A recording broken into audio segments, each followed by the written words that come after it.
করছি, এই তওবা করছি, এই তওবা করছি, এই তওবা করছি। রব বলে যে এটা না তো, এটা না তো। এটা যদি তওবা হয়, হাত ছাড়ারা কেমনে তওবা করবে? যাদের হাত নাই তারা তো তওবা করতে পারবে না। বান্দা এটা তওবা নয়। মৌলা তো কি তওবা?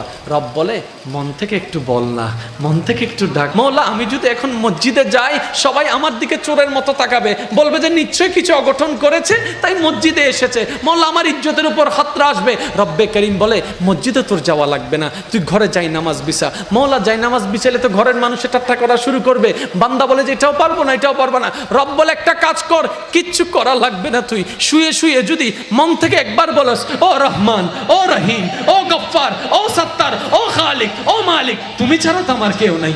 তোমার জমিনে থেকে তোমার দেওয়া রিজিক খেয়ে তোমার অবাধ্যতা করেছি মৌলা, বুঝতে পারি না। রব্বে করিম বলে মন থেকে আওয়াজও করার দরকার নাই, তুই মন থেকে বলতে থাক, আমি রব খুশি হয়ে মাফ করে দিতে রাজি আছি।